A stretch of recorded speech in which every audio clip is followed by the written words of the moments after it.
Welcome to the AABSO webinar series.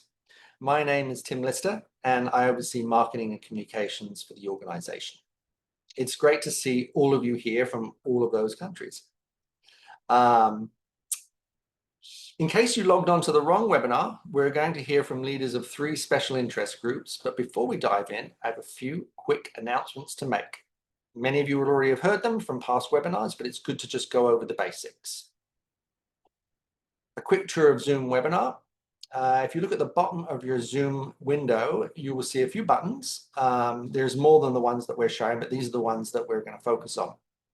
The chat box, this is where we've all been introducing ourselves, and I encourage others, if you haven't done so already, to shout out where you're logging in from. There's the CC or Show Captions button, which allows you to enable or disable Zoom's automatic closed captioning. And there's also a special button, particularly today, labeled Q&A. You guessed it. If you click on that Q&A button, question and answers, you have the option to submit questions for our instructors. You can submit as many questions as you'd like at any point during the presentation. Don't worry, it won't interrupt the speaker. After each presentation, we'll have an extended Q&A where we'll try to answer as many of your questions as possible. We encourage questions. I'd like to express our gratitude to the 2025 series sponsor. Boyce Astro provides online astronomy education, observatory resources, and research experiences to students in schools to perform observations, conduct research, and publish results. Please check out their website at boyce-astro.org, it's on the screen, to learn more about their offerings in astrometry, photometry, and spectroscopy. A little hiccup here. Support from sponsors like Boyce Astro and our donors make the work of the AABSO possible. To support the AABSO, please consider a donation by scanning the QR code on your screen or going to aabso.org. All donations are tax deductible and support our mission of enabling anyone, anywhere, to participate in scientific discovery through variable star astronomy, now and for generations to come. And now it's time for the first presentation. We are going to kick off with Eric Hintz, the leader of the Eclipsing Binaries group. Remember, after Eric finishes his remarks, we will run through any questions that you've posed. Make sure you want Damien. What's that? Damien's EB. Oh, so, oh my goodness, I'm sorry. My first mistake. Damien, you're up. Okay, so I understand. First thing is to share my screen. Yes. Okay. Someone else is sharing. I know, I've got to shut mine off. Okay.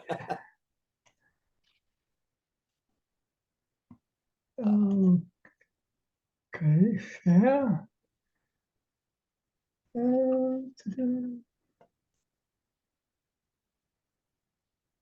Okay. Do you see it?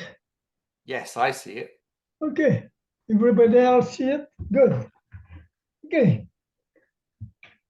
So, well, being a co-leader is a new experience for me. So in the recent weeks, I have read a lot about EBs. Presently, even after all those reading, I still feel the shoes are oversized for me, but hopefully I won't fall on the floor. With time and patience, I should become more at ease with all aspects of the subject, and I'm looking forward for an enriching adventure. For those who don't know much about me, I won't say everything, I'm too old, but well, I have enjoyed a permanent observatory since 1976. My present one house a C14 for photometry and a C11 for spectroscopy.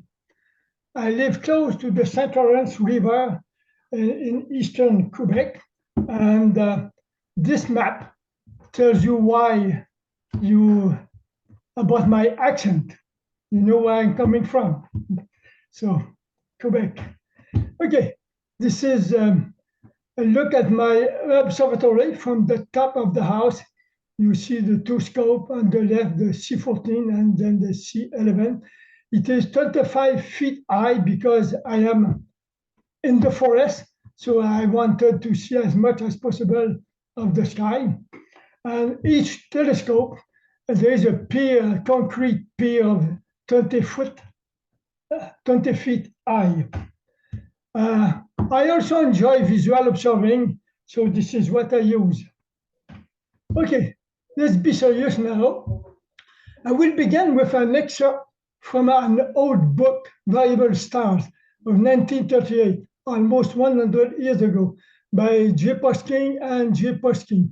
I'm not sure my pronunciation is fine. Anyhow, I have much respect for those people, that couple, and their book was sitting in my bookshelf for a long time, and I discovered they had a very interesting chapter about eclipsing binaries. So I will summarize what I got from that chapter. 1. Mass losses and mass exchanges alter the orbital period of the star system, so the time interval between eclipses change slightly. The increase in the period of one orbit may be a fraction of a second, far too small to measure, but it adds up, and after 1 or 1,000, 10,000 orbit, the eclipse will happen measurably earlier or later than it would have without the period change. The eclipsing binaries that can be studied this way have orbits of a few days, so 1,000 orbit is only about 10 years. By recording light curve and measuring time of minima, you are monitoring large-scale events in that distant star system. The above is still true, and this can be answered carefully by timing the minima of eclipses in order to obtain precise observed minus computed diagrams. Today, we are lucky to have computers and the internet, so we can do a lot better than they could 100 years ago. Just to summarize the effect of mass change in mass. Well, I think most of you are familiar with that equation from Newton. So let's suppose we have, well, M1 and M2 are the mass of two objects. It could be our moon and Earth, or our Earth and our sun. But for the purpose of illustration, let's suppose we have two stars, 5 solar mass each. So the product M1, M2 makes 25. But suppose one of the stars just push its atmosphere into space and lose 1 solar mass, then M1 will become 4. So 4, 5 makes 20. So you can see that the gravity will diminish. So the other case, there is the third case, no mass loss. But let's suppose one mass transfers one star to the other, a phenomenon that happens often in closed binaries. So we still have 10 mass in total, but now the product is 4 by 6 equal 24. Again, there will be change to the orbital motions. Here I have pictures of some multiple stars, and I guess most of the time when we look at a double star or multiple star, in our mind the brightest is the primary, and the smallest one, the less bright one, just turn around the bright one. But this is not really the case. Well, I think many of you have tried some swinging device. Like in this case, you can understand that the pivot or the center of mass will be closer to the elephant. To the left, for your information, This is my son when he was pretty young. He is 55 now.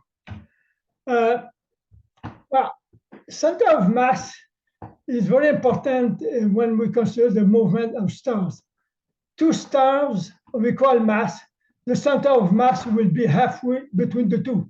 And the two stars which will turn around that center of mass, and the two will always be at the same distance. In the case of a star more massive than the other, of course, the center of mass will be closer to the massive one.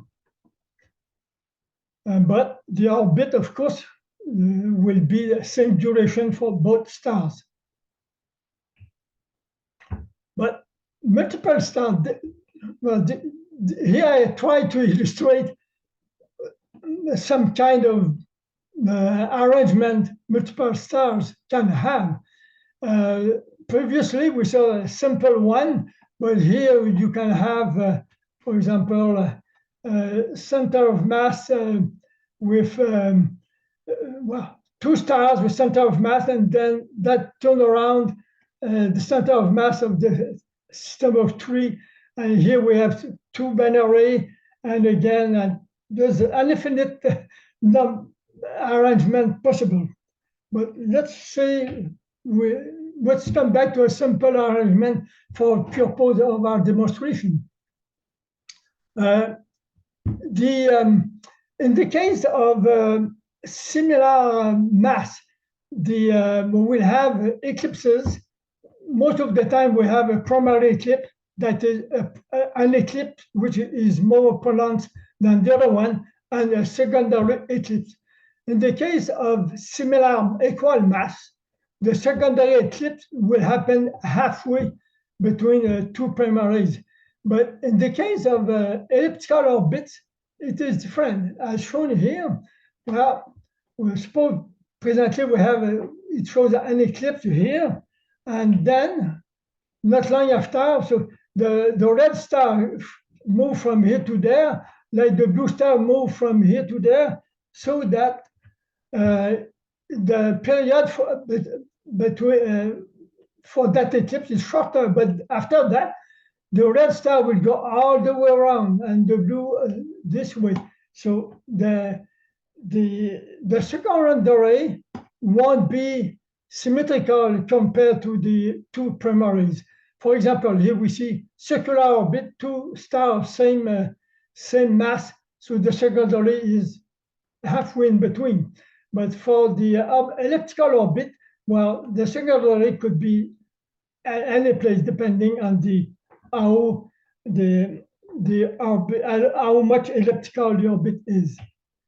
There's another movement that may affect the time of the eclipse. In the case of elliptical orbit, the orbit itself rotates.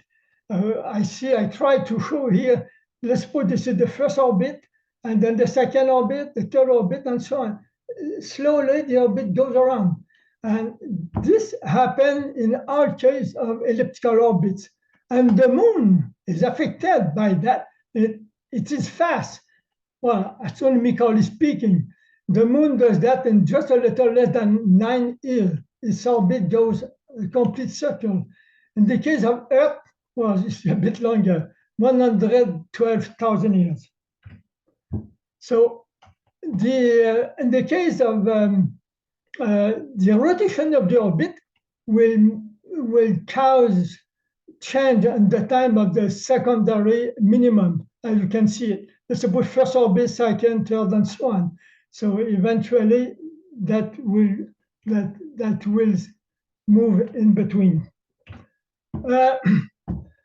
Okay, the questions come to which EB to observe. Well, they were quite numerous. My reading have told me that there are a number of listings that are very useful, and I will use certainly in the coming years. One is the legacy Eclipsing Binaries. This is a list of 200 stars compiled by Jerry Samonik Jerry is the other co-leader for the EB section. There are also the disk occulting system. Well, this is a list of 37 stars that our director, Brian Kloppenberg, sent me recently. So we'll tell you a little more about those two first group later on. There are also the O'Connell effect target list with about 250 stars, and the new hetero, we have over 1,000 stars. So, well, at least in the beginning, I'm not maybe I'm not ambitious enough, but I don't think we can afford following all those stars. So I will concentrate first on the first two listings, the legacy and the disk occulting system. So let's consider first the legacy. Those with a period of a few hours or less have been observed enough so that there is no pressure for regular observation. Because at the night you observe them a couple of hours and you have an eclipse. But those, as soon as the period between eclipses are a couple of days long, it becomes more difficult. Especially in some cases, the duration of the eclipse might be 4 or 5 hours. For example, at my latitude during the peak of the summer, I should say about a month centered on the June 21st, the night is too short. We got about only 4 hours of darkness. Fortunately, in order to compute valuable OC diagram, time of minimum 2-3 times a year is sufficient. Well, this is not based on my experience, but Jerry's. This is based on Jerry's experience. A very good time of minimum has a precision and accuracy on the order of 1/10,000 of a day, or about 8.6 seconds. So this is quite precise. But time of eclipse have to be converted to HJD, heliocentric Julian day. As you know, light needs about 8 minutes to go from the sun to the Earth. So it means the diameter of the Earth orbit is about 16 light minutes. So depending where we are on the orbit, that makes quite a bit, many minutes, the difference of many minutes. So fortunately, you don't need to know how the trigonometric function to compute that. Software are already available to do all that. Ephemeris are available at the Milwaukee Astronomical Society or organization. Sorry, Milwaukee Astro, I think it is Astronomical Society. And okay, in addition to the fact that eclipses are more rare for long period binaries, they are also neglected in part because they might not happen at the right moment for a given observer. Well, you look at the ephemeris, but then a large percentage of the eclipses will happen during the day for a given location. So, for example, in the case of Algol, a very well-known EB, with a period of 2.87 days, well, in Sky Telescope, there is ephemeris for that star every month. And looking at days, we can see during the winter about 3 eclipses out of 10 are observed from a given place. And during the summer, only about 1, because the majority of them will happen during the day for your location. So the remedy to that would be to have observers all around the planet. Unfortunately, today, amateurs do, at least what I can see from the data available from the AAVSO, most of the observers are in Europe and in North America, the Americas. So we would need more from the Asia, if possible. So to illustrate what I just said, here we have, I recently looked at the data from T Corona Borealis, a star that should become nova again in the short future. It is a recurrent nova, and pretty soon we expect it will explode. I wish it will do that, but we can see the data. There is a hole, and it repeats. We have data from Europe and then from the Americas. There are 3 or 4 somewhere in the Eastern Asia or Japan, I don't know. But ideally we should have observers in each time zone, so we could fill the entire day with observation. Okay, that's enough with the ordinary eclipsing. Let's talk about the disk occulting variables. Here we have, I would say, the archetype of this class is Epsilon Origi, which had its last eclipse in the years 2009-11. The eclipse here happened every 27 something years, and it lasts a little more than 2 years. This is very special phenomenon. And if we go back 100 years ago, we were wondering what could cause such long eclipse. To have stars big enough did not really make sense. But today we have a much better explanation. It is occulting disk around a companion star that block the light from the primary star. So, but today we know, as I said, we know about the 40 of these dark occulting disk stars, and there are many of them every year. So you can expect we will be asked for observation regularly. I wrote my first campaign recently, which will be circulated sometime at the end of September, regarding the star EE-Cepheid, which has eclipses lasting for many months. So you will have plenty of time to observe it next fall, the beginning of winter. Well, Pierre-Simon de Laplace is certainly known by many of you. So he came with that model for the formation of solar systems. And today we have proof of that. Well, there are those stars, amateurs and professionals have observed, who can deduce there are donuts of dust around stars, but there are more other facts for us today. Here, this is a picture from the Hubble telescope. The arrows show some of days. And here we have close-up. We can see, this is exactly what it is, stars with a donut of dust around it. And there is the Akatama large millimeter array.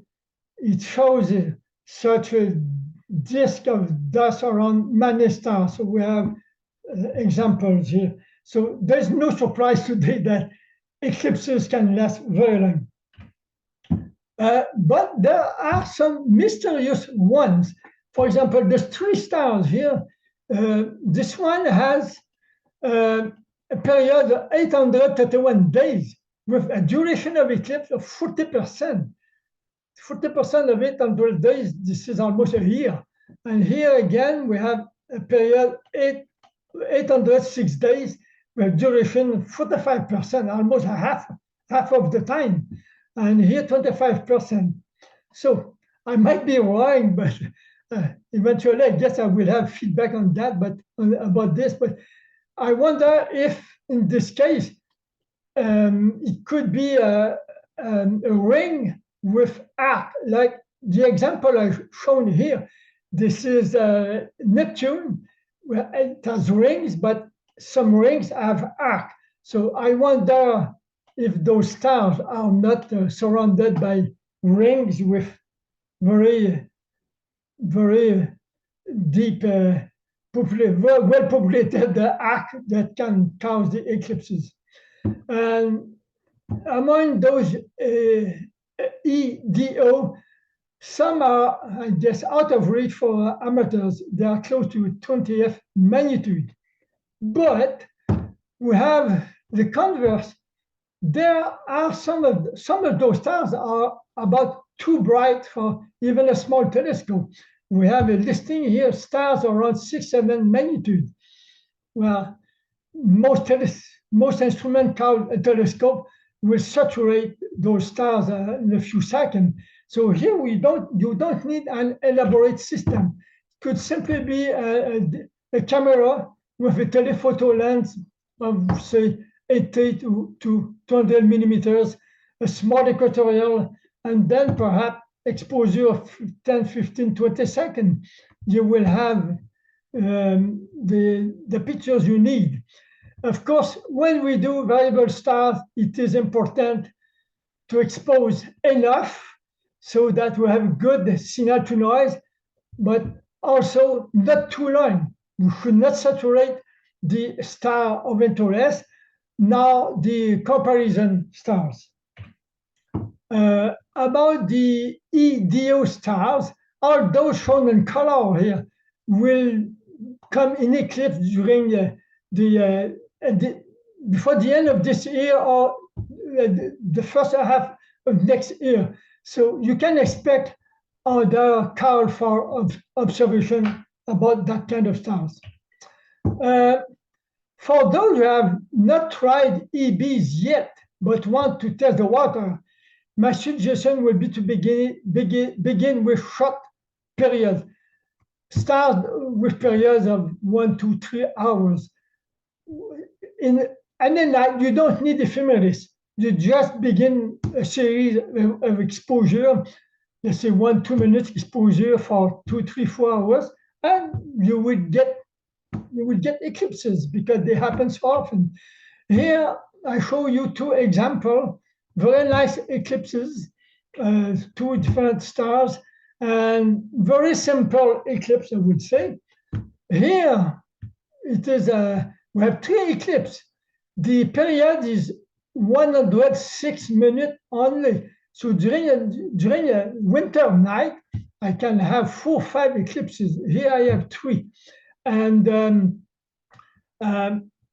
you can see between the eclipses, it is not as simple as it was in the previous. Here you see between the eclipses is very nothing complicated, but here you can see it is more complicated. Well, we don't have time to explain what happened there, but it could be a spot, it could be a dark spot or bright spot or other things we will talk about eventually. Here we have stars with a period 1.5 days. The eclipse duration 5 hours. I captured 4 hours of the eclipse. There are software you can compute very precisely the middle of the eclipse. Something I am not very familiar yet, but in the coming months I will catch up on that. My presentation, well, I am at the end. My presentation is just an introduction.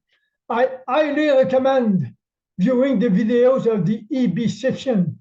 If you go on the AVSO website, you will find the section, EB section. There are videos. There are very good videos by Gary Billing, the big shoes I am trying to replace, and also a number of others like Jerry Samonik, who have done very good videos. You will learn a lot. And I hope eventually I will come back with, I will continue to learn. I will have more to tell you in the future. Thank you for your attention.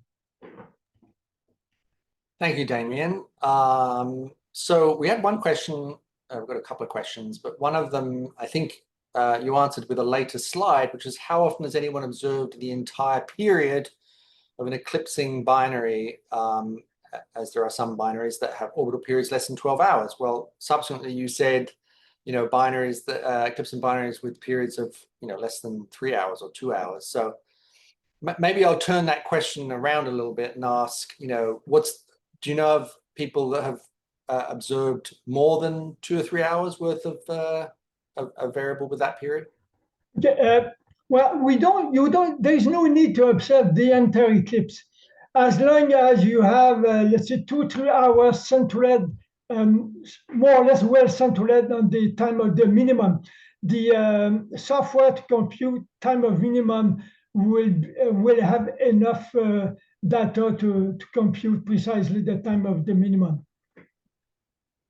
Excellent. What software do you recommend to process images? Well,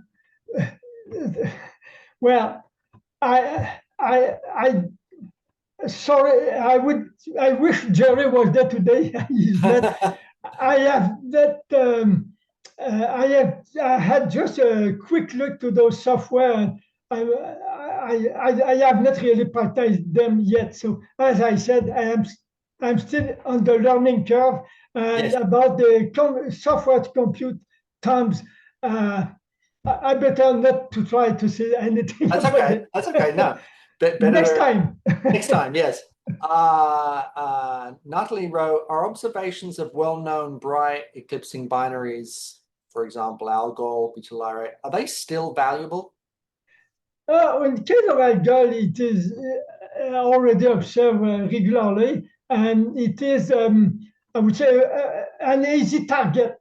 So I will encourage it, at least for beginners, because it is easy. And also going to it is observed regularly. So you can compare your data going on the AAVSO site or retrieve the data already there.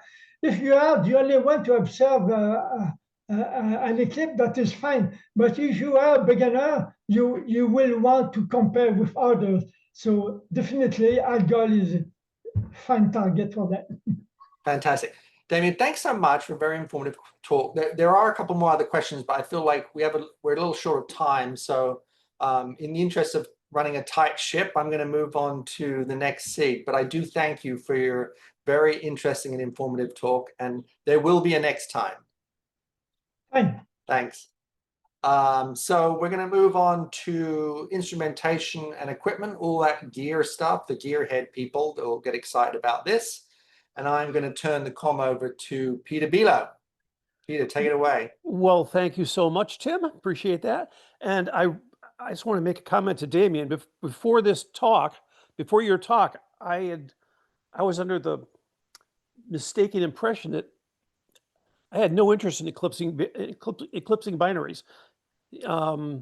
But I think your talk was fascinating, and I certainly learned a lot from it. And you've encouraged me to go out and observe some. So thank you for that. There we go. Can people see my screen? Tim or somebody? Yeah. Yes. Yeah. Okay, great. So I'm here to talk about the instrument and equipment special interest group.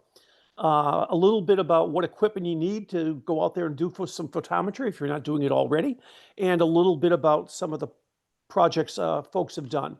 So the I&E special interest group is one of the, I'll call it 3 hardware-oriented special interest groups. We have the AAVSOnet, which, as most people know, runs a network of telescopes worldwide. There's the spectroscopy group, which are into observations, but also into the hardware of spectroscopy. Then you have the general instrumentation and equipment. We're here to help you with your instruments, no matter what kind of stars you want to observe, whether it's observatory questions, filter questions, mount issues, what have you. Whoops, wrong way. So, I mean, like most people, you guys, most people, I think in this webinar have been imaging for a while now. You've taken some very pretty pictures. You know your way around a DSLR or CMOS camera or a CCD camera. Maybe you use a mono camera. And if you use a mono camera, you've got filters. Or perhaps you have just one of the newer smart telescopes, like a C-Star or a Unistellar or anyhow, there's a whole raft of them. So if you fit into this category, any of these categories, you pretty much have everything you need to do variable star photometry. You might need some software help, but hardware-wise, you've got it now. And each and every one of you, if you're imaging in the sky, you've imaged variable stars without knowing it. Classic case in point, M42, Great Orion Nebula. How many of us haven't taken, I don't know, 500 to 1,000 images of it over the years? Raise your hands. I'm not seeing any hands. But if you take a look at a plot of all the variable stars just around M42, the vast majority of stars around M42 are variables of one ilk or another. So you've already taken pictures of probably hundreds of variable stars just around M42. And the same can be said about any Messier object. Okay, but that's by accident or surreptitiously. So how do you image variables by design? Pretty straightforward. If you're a DSLR user or a smart telescope user, review the AAVSO DSLR manual. There's a photometry guide in there that tells you pretty much all you need to know. And it's free on our site, whether or not you're a member. Image using, if you're a DSLR kind of user, image as raw images. Those are non-compressed. We can't use compressed JPEGs. And then there's free converters out there, software converters that'll take your RAWs and convert them to FITs. Generally, we only use the green channel. We don't use the blue or red pixels. And the reasons for that are that the red and blue pixels, the sensitivity versus wavelength plots don't match the standard photometric filters very well, where the green channel is much closer. Another problem is the blue channel and also red channel have huge transmission or sensitivity in the infrared. So if you're looking at a very red star with say a DSLR and pick the blue sensor pixels to do photometry with, you've got a huge infrared contribution in that. It's not just blue. So now, so extract the green channel, calibrate the image. If you've been doing astronomical photography for a while, you're probably pretty much familiar with the BDF calibration, bias, dark, and flat. Again, that's all covered in the manual. You analyze the calibrated FITS images with whatever software package you have. I have Maxim DL on my laptop. Astro, which is a for pay thing. Astro Image J is a freebie that AAVSO can provide you. I also heavily use VPhoto, which is for AAVSO members only. Very easy to use. It's an online app. Frankly, I use it daily. So for CMOS or CCD, non-DSLR camera users, including smart telescope users, again, review the AAVSO guide. If you're using a color sensor, 3-color sensor or a smart telescope, it's just like a DSLR. If you use a mono sensor, you need some sort of filtration. BVR, blue visual, which is a green, red filters can be used.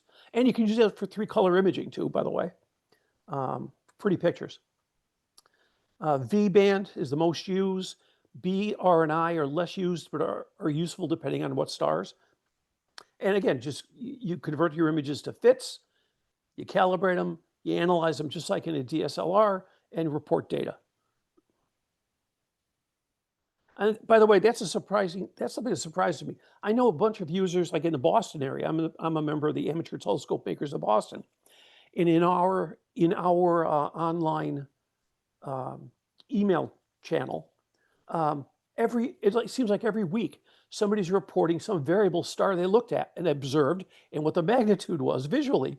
And then I go to the AAVSO Observer website, and they don't put, like almost none of them put their data up into the database.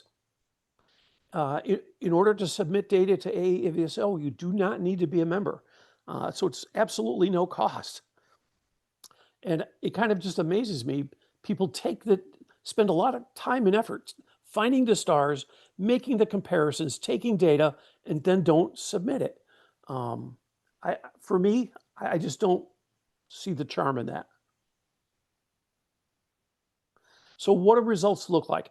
So this is a 10 years or so of a star called V1117 Hercules.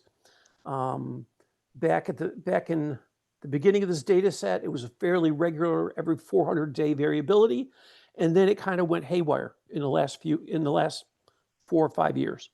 And this is a close-up since 2020. And it fascinates me. This is a star I'm on. I get measurements almost every day. And as soon as I enter the data, I go and look what the plot looks like, because you can't predict what's happening. Oops, there we go. So what equipment do I actually need? Use what you got, okay? Some sort of lens, a camera lens, a telescope. You saw what Damien uses. Among other things, he uses a DSLR on an equatorial mount. Works fine. Some sort of camera, CMOS or CCD, don't care. If you use a 3-color sensor, just worry about the green channel. And you need something to mount it on. You only really need tracking if you're using a lens with a focal length over about 200 millimeters. I assume most of you know the rule of 500. Take the number 500, divide it by the focal length of your lens, and that gives you how many seconds you could expose without showing any tracking errors. So with 200 millimeter lens, almost 3 seconds. Take multiple 3-second exposures, 5 or 10 of them, and you can get, with a standard DSLR type camera, you can get well down below into magnitude 14 or below. The C-Star, Unistellar, and the similar scopes combine all of those necessary elements.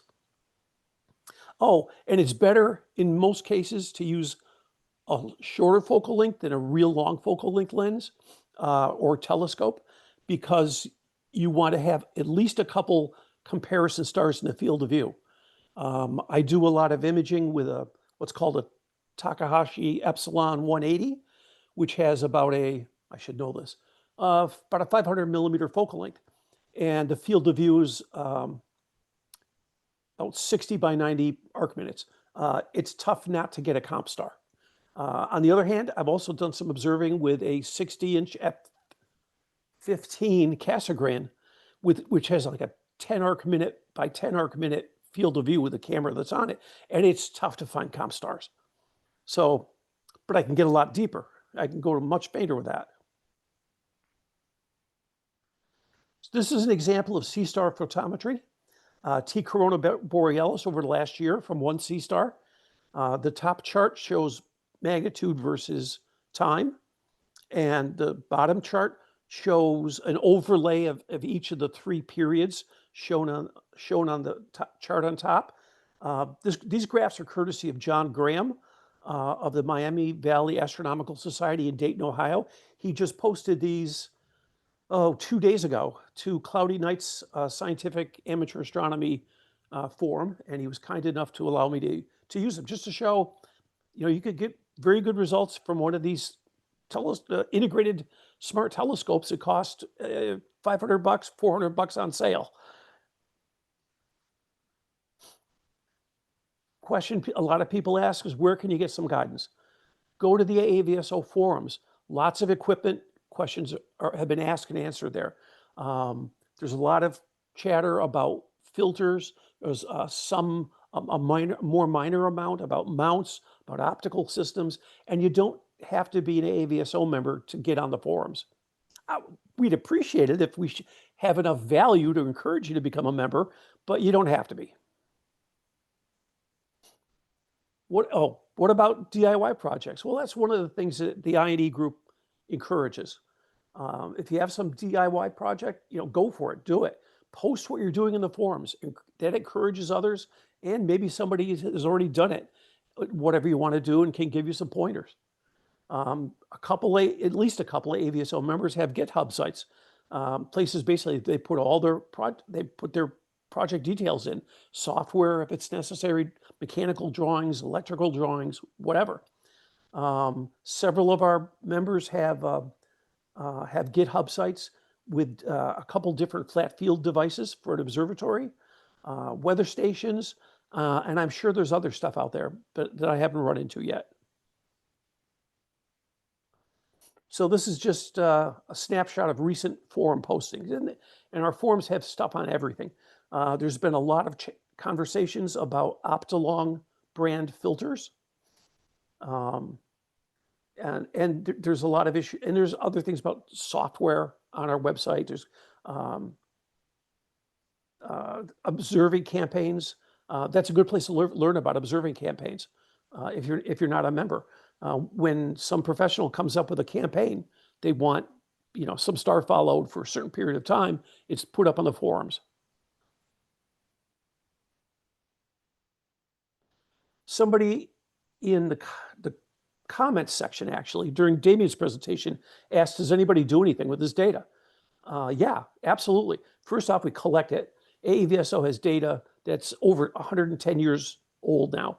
So if somebody's interested in particularly brighter variable stars that have been observed, for a long time, we may have data on it that's, over 100 years, which is helpful in predicting what's going to happen next.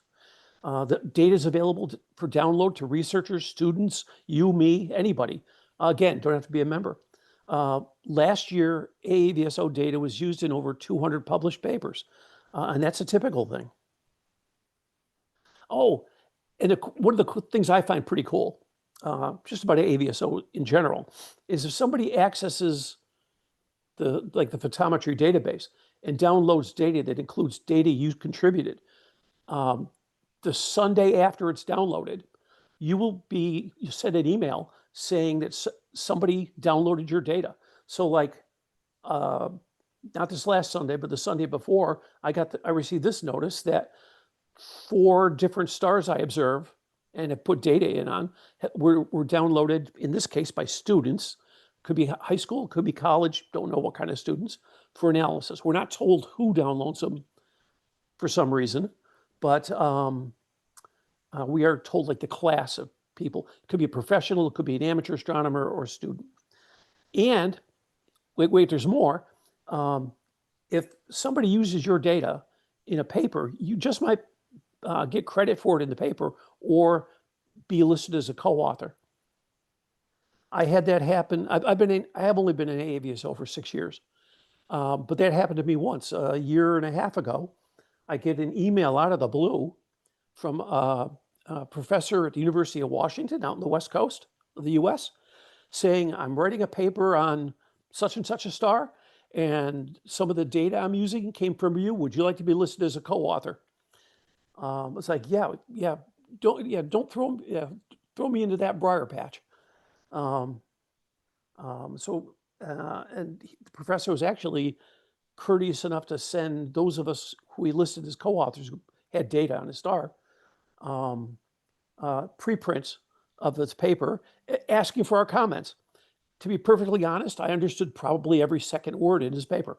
So I said it was a great paper. I had no constructive comments, but it was cool to have it happen. in another case, I started taking data on one particular star, and a professor from the University of Leiden in Belgium sent me an email saying, "Hey, you're following a star that my team is interested in. Thank you very much. And oh, by the way, if you're interested in that star, could you follow like these other 3 stars as well?" Hasn't written anything about them, but still being acknowledged and having people out on the professional side asking for more, I find very gratifying. It kind of gives meaning to astronomy. Again, much more meaning than I got from my 510th image of the Orion Nebula. So does anybody out there have any questions? I'm just trying to share some excitement, try to get people interested in the group, and show you what we do. Thanks. Thanks, Peter. Yeah, we did get a couple of questions. One asked a question about the rule of 500. If you defocus your camera, causing the light to be spread out, wouldn't that extend the exposure time since it will take longer for trailing to be noticed? Would it? It would slightly.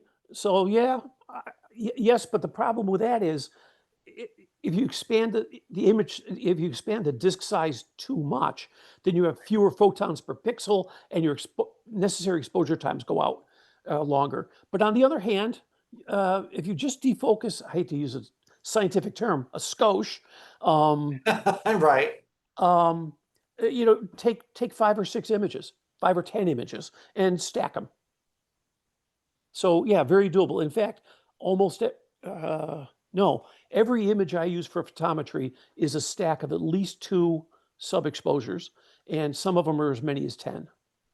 Nice. One of the neat things about AAVSONet, and I use AAVSONet for a lot of my data collection. When I put a proposal in to get images of a star, I'm allowed to say I want 2 images per session, or I want 3 images. And if one of the stars I follow is Pleione in the Pleiades, and that takes like a 1 second exposure time because it's like 4th magnitude, they automatically divide it into 10 and sum the 10 up for me. Even I don't even have to stack them. Easy peasy. Absolutely. I see your cat joined you briefly there. Yes. Starring role. Anyway, I just wanted to say thank you very much for that presentation. Also, I really appreciate the shout out to Scientific Collaboration, Pro-Am. I mean, not everyone gets into this for that reason, but I really I agree with you that a lot of people just get a kick out of knowing that they're supporting this, global effort to expand our knowledge of the universe. So definitely true. And so I'm going to do another shout out to myself. How's that? So those of you in particular on the East Coast of the US or Northeast in general who attend Stellafane in Vermont it's 2 weeks, almost 2 weeks from now, I'm actually hosting a Pro-Am collaboration session on Friday afternoon. Brian Kloppenberg's talking about spectroscopy. I've got somebody speaking about ALPO, not ALPO, IOTA, sorry. IOTA, yeah, yeah. IOTA, and anyhow, just generally how we can collaborate with professionals to give useful data. Right. So anyhow, please attend Friday afternoon then. Yes, and any chance to attend Stellafane you should take anyway. But anyway, thank you, Peter. And so we're going to move on to the third and final presentation with Eric. And again, this has been great because we're getting lots of comments and lots of questions. Again, if we can't get to them in time, the SIG leaders can always reach out and respond individually or just connect in another way. With that, I'll pass the baton over to Eric for his presentation. Okay, let's see if we make this work. Share. Oh, it's on the wrong screen. Let's see.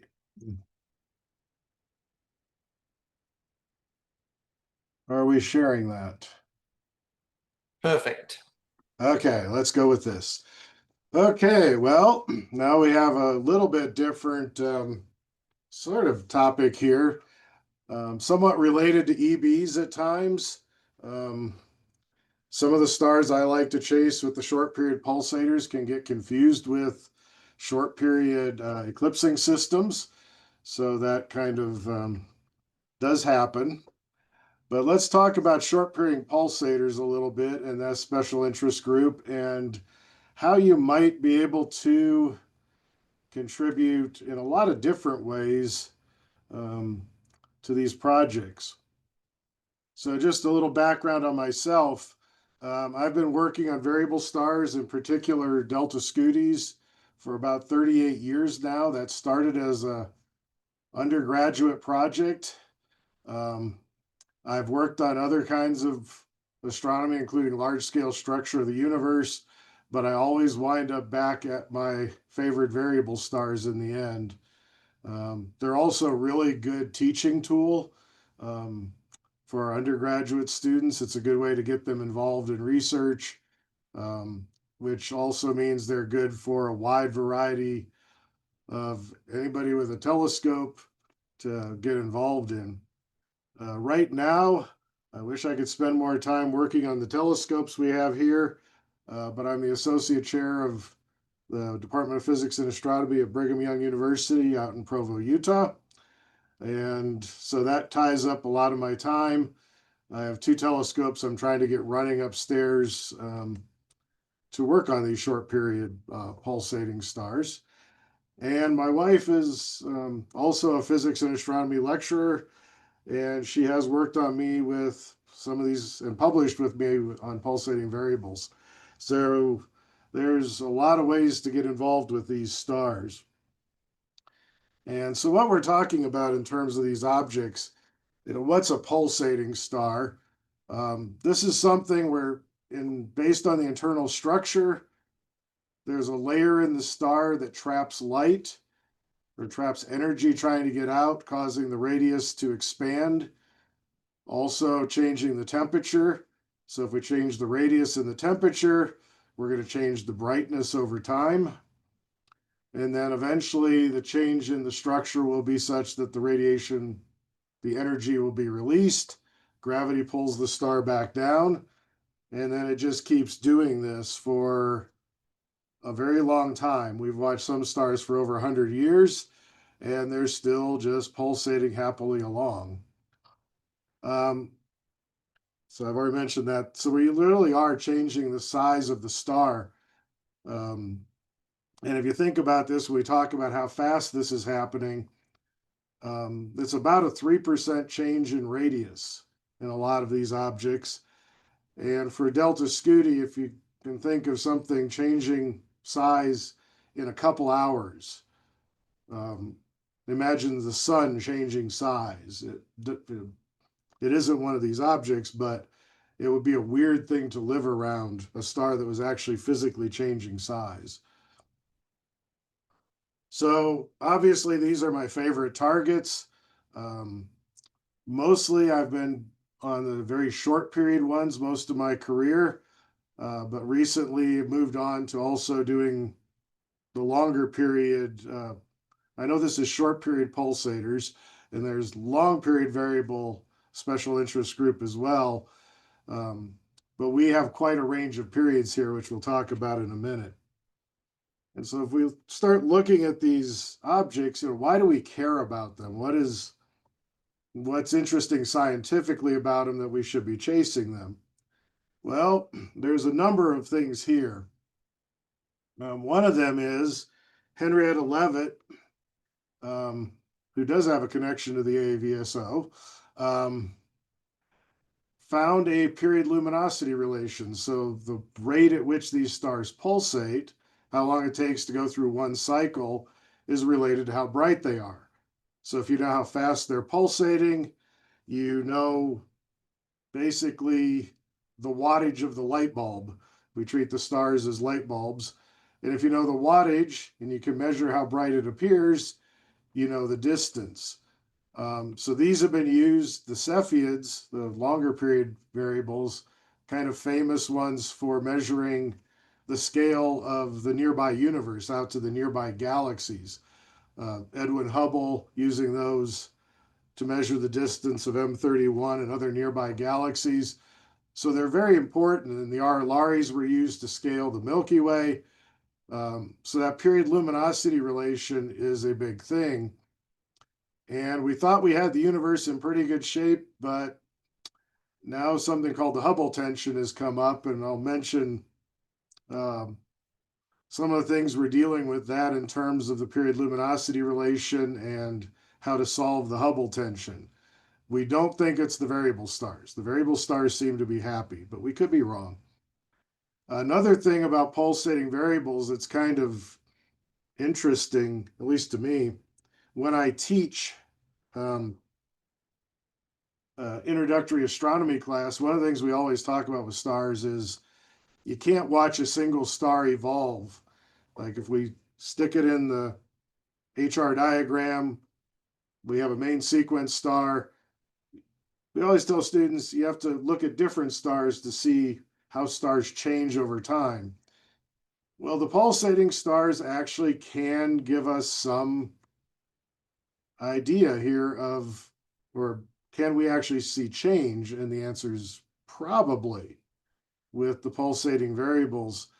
And so the idea of actually seeing something evolve with time, the internal structure having to adjust as the center burns hydrogen to helium, for the stars I like anyhow, the rest of the star has to adjust in structure. And it's an interesting thought. Can we actually watch that happen? And one other piece we do with pulsating variables, something called astroseismology. That is spelled correctly. It looks really funny, but that is spelled correctly. This is what we might call the ringing of the stars. And it's a way to probe the inside. We can't see past the photosphere. So we can't see past the surface of the sun. We can't see past the surface of stars to the inside. We have nice theoretical models of the inside, but can we show that those models are even remotely correct? Pulsating stars give us that possibility.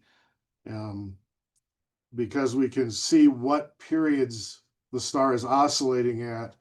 And as we've gotten these big surveys like the Kepler satellite or TESS now, those give us data sets where we can get enough periods the star is pulsating in to start modeling the inside to see if it matches the other physics models we have.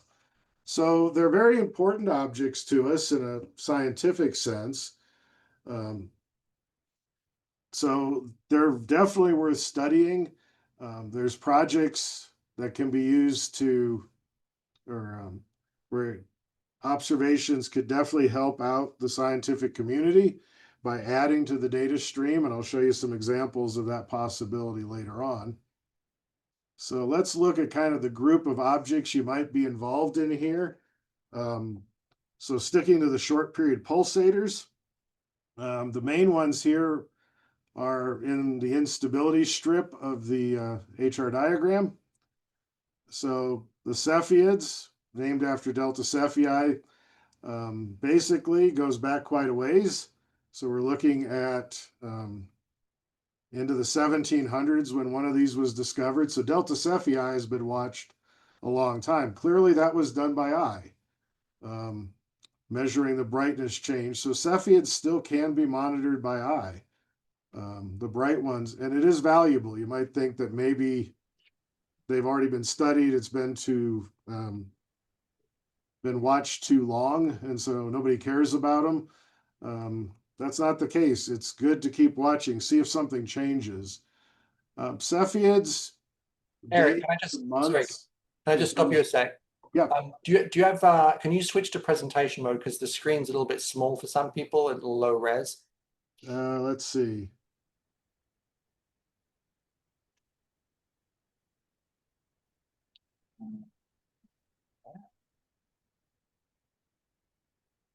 There you go. Perfect. Better? Okay. Yes, Let's go with that. Thank you. Okay. So we have the Cepheids, which are the ones that are used as part of the distance ladder for the universe. And that's, those are important. And those are the ones we're really looking at to see if there's anything we've missed about them in terms of period luminosity.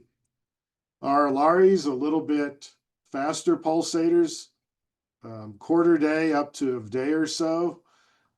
These were used by Harlow Shapley to scale the size of our own Milky Way and give us an idea of whether, kind of a beginning point, if we know how big the Milky Way is and something's outside the Milky Way, like M31, then clearly it should be, it's another galaxy. So the idea of, was the Milky Way the entire universe? And the RLRs were a huge contributor to that. And they do show a lot of very interesting effects that can be tracked. And their shorter periods make them kind of interesting to work on a short, on a single night of observing. Then down to, again, my favorites, the Delta Scooties. We're looking here at periods 30 minutes or so up to 5 or 6 hours.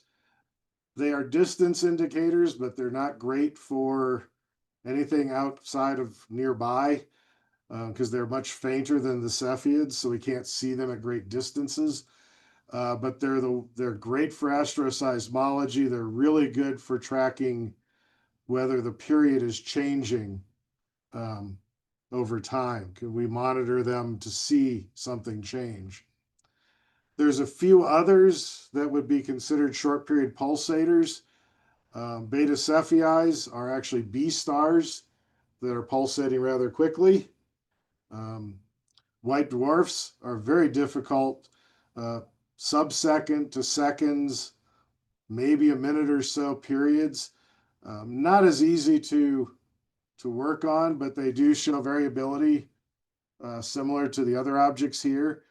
Gamma Doradus are another set, and a few others. So there's a wide range of pulsating stars, all that can provide interesting activities.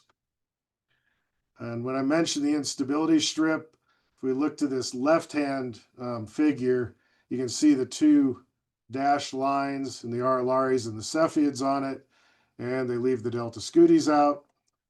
And then you can go to other ones where they leave the RLRs out. Nobody manages to generate a good figure with all the different pulsating variable stars on it. So yeah, but a good one would be nice. But we can see on the right-hand one, we have the Delta Scooties down here. We have the RLRs. Then we have two different kinds of Cepheids. And the Beta Cephei up to the top left. So all over, all different kinds of stars that are pulsating, which means they're going to vary in brightness and allow us to study a number of different things. Just to let you know what I meant by the Hubble tension, if we work from the inside out, so from the Earth outward and try to scale the universe, you notice RLRs down here. So we start with parallax, which is really hard to argue with the Gaia satellite. Use that to scale the distances to the RLRs and the Cepheids. And then through other type objects, we can measure how fast the universe should be expanding. And so for everything that starts through the variable star tracks, we get an answer about 73. Then you get the physics approach of starting with the models with general relativity and trying to model the universe from the beginning inward towards us, and they get 67.4. The error bars do not overlap here. The universe is the universe, and so those two numbers really do have to match. And so one of the questions was, is there a problem with the pulsating variables? I don't think so, but it makes them definitely an interesting object to chase again. So what can you do observing wise? What can observation people provide? Visual observing, the bright Cepheids. not too long ago, I pulled up all the visual data for X Cygni. Somebody had claimed that X Cygni was having a constant period change, and that showed that it was crossing the instability strip for the third time. It turns out it hasn't changed periods. It's actually quite flat when we predict when the times of maximum light should occur. And so that is something that was pulled straight out of the AAVSO archives. So I look at that, and those of you that do visual observing, I am absolutely impressed. I would have no hope of pulling that off to any degree of precision. So I appreciate the work that comes in from there. On the CCD observing, CMOS observing, or a photomultiplier for photoelectric photometry on some brighter objects, same kind of things. If you want to observe Cepheids, a couple observations a day for the long period ones, or a little bit more of the light curve for the ones that have a day or 2-day period would be helpful. So anything from a few observations. For our telescopes on campus here, we actually have a sample of about 6 or 7 Cepheids that we get each night. And that's with these very short nights we have right now. So you can do a lot of Cepheids in a single night with a telescope. When we get to the Auralares, you probably want to watch them for a few hours, get as much of the light curve as you can. So that does take a little bit more observing. Something a little bit more robotic might be good. And then for the Delta Scooties, you kind of want to watch them over a full pulsation cycle if you can. And you try to get good coverage on times of maximum light. From the EBs earlier, we were measuring times of minimum light. Here we're measuring times of maximum, but with the same idea going on. And finally, for those that might have a spectroscopic system and ask what you might be able to do, I've been asked this question through the special interest group before, through the webpage. You can't have extra long observations here on something like a Delta Scooty because it'll wash out the effects you're trying to measure. But to give you an idea, one of the spectrographs I use is fairly low resolution, so 40.9 angstroms per millimeter. You can convert that to your camera system or whatever. If you're doing slitless spectroscopy and things like that, it is possible to get some very interesting results even at fairly low resolution. If you cover the hydrogen alpha line or the hydrogen beta, there's some ways of actually pulling the temperature back out. And even at that low resolution, getting radial velocity measurements or relative radial velocity measurements over sequence, if you can get errors in the 1 kilometer per second range, there's some interesting targets that can be, can be contributed to some real scientific studies there. One other thing that came up just recently, I've taught for a long time that Delta Scooties do not have emission lines. A few do. And so just being able to spot those could be, right now the list is, I think, 2. So it might be interesting to find a few more of that. Anytime you have one object in a set, it's not a set. You need to have some other information there. And just show you some data. So light curves. This is some phased light curves on some Delta Scooties from the Assassin system. Looking for supernovas, but finding other objects. Atlas is an asteroid hunter that also gives us nice light curves. This was from our campus, and then the always lovely test data. And you can see the maximum lights. And so this is phased, but we would always want to make sure we can measure those maximas. We can build a model so to predict when the maximum should occur and compare the observed time to our calculated time. And you'd expect, if the period isn't changing, a nice flat curve. What I wanted to show you is something rather unique. This is a sample of test data up in the top left. That is, you can see how this star going back and forth, pulsating up and down, and then you kind of get where it almost damps out, and that pattern repeats if you keep this curve going. When you do the observed minus calculated for this one, first time I ever saw a sawtooth was about a year ago. This has not been published yet. And we thought, well, any straight line is a single period in an O minus C diagram. So what happens if we use that first piece of the sawtooth and roll it down? Then you get this staircase pattern. That is rather unique. And this is all from the test satellite. The question that comes up, if you had enough ground-based observers, could you duplicate this from the ground? Could you actually see that pattern? Or are we reliant upon satellites? This pattern could be very badly misinterpreted if we just had spot observations along that line. So we're actually looking at a campaign to see if we can pull that off from the ground. It means we have stars in both northern and southern hemisphere, but it means you have to have a ring of observers all the way around. So this requires a substantial group, and the AVSO seems like a nice logical place to gather that from.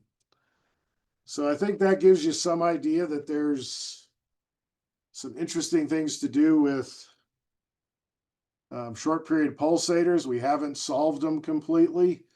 You can contribute all the way from the slower pulsating Cepheids all the way down through the Delta Scutis and some of the other variants, and contribute to the scientific side of it. And was mentioned earlier, for a project like this, it would be very likely with this staircase structure that everybody that contributed data would be on the paper, because it's going to take a large team to pull something like that off. So Peter mentioned that earlier. So I wanted to make sure I left time for questions more so than anything else. So I'm going to go ahead and exit out of there, and we'll stop sharing and come back over, and I'll let Tim ask any questions. Thank you so much, Eric. So I have a couple of questions. One, try to look up myself. Has the distance of Cepheid Veras been measured using parallax to calibrate them as standard candles? Yeah, that's the Gaia satellite has helped, the Hipparchus satellite before that. So that's really how we've calibrated the starting sample of the nearby Cepheids to know exactly how to calibrate the period luminosity relation and then transfer that as we try to go further and further out. So it was calibrated versus the parallax measurements. Yeah, and I was just reading that maybe 260 odd Cepheids had their distances measured, which was more than I had anticipated, but that's good. Good news, right? Good sample. Yep. Okay, on to the second question. With the fast pulsators, can you observe the redshift, blueshift with something like the Star Analyzer spectral filter?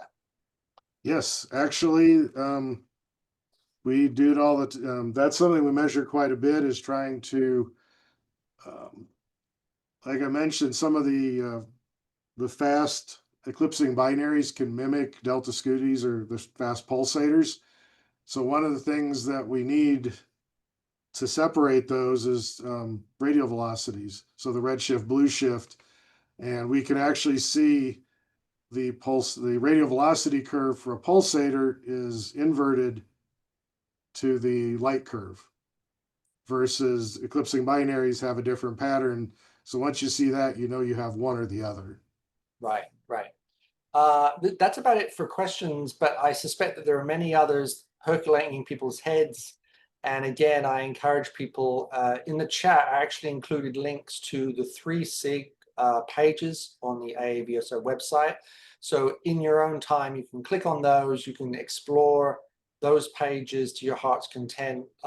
They actually often contain lists of videos, digital resources, some of the projects people are doing. So I really encourage people who perhaps have more interest in specific SIGs to go to those pages and check them out. And in that case, now is my time to just run through a couple of quick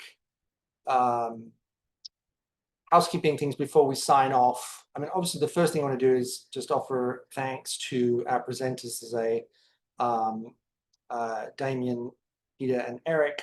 Thank you so much for sharing your time, your knowledge, your expertise. You know, this is how we get people involved in the organization and the infusion of people to SIG. So thank you again for those great presentations and the many comments and questions that arose from them. That was great. You can see on the screen here tags to our various social media platforms and to further engage with the organization through those links. I'd also like to take an opportunity to thank this webinar sponsor. I mentioned them earlier. Voice Astro has sponsored our entire 2025 series. Voice Astro provides online astronomy education, observatory resources, and research experiences to students and schools to perform observations, conduct research, and publish results. Please go to the website at voice-astro.org to learn more.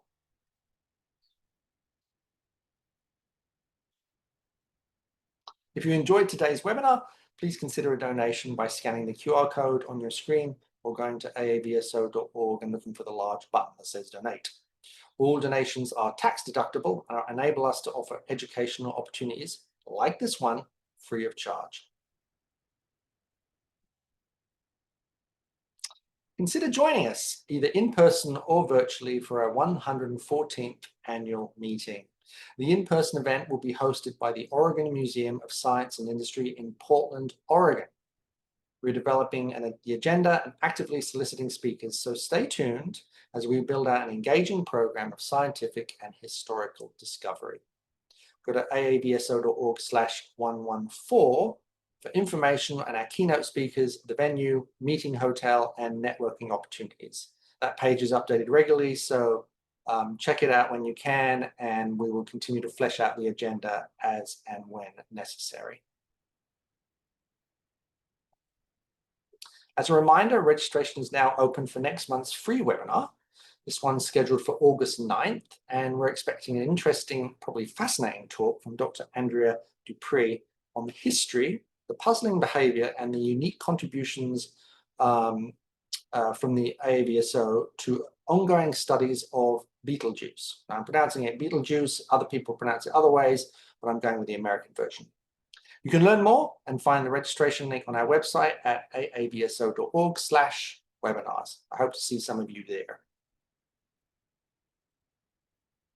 Finally, I want to thank you all for attending today's webinar and checking in from your various countries and states. We hope to see you next time. Goodbye.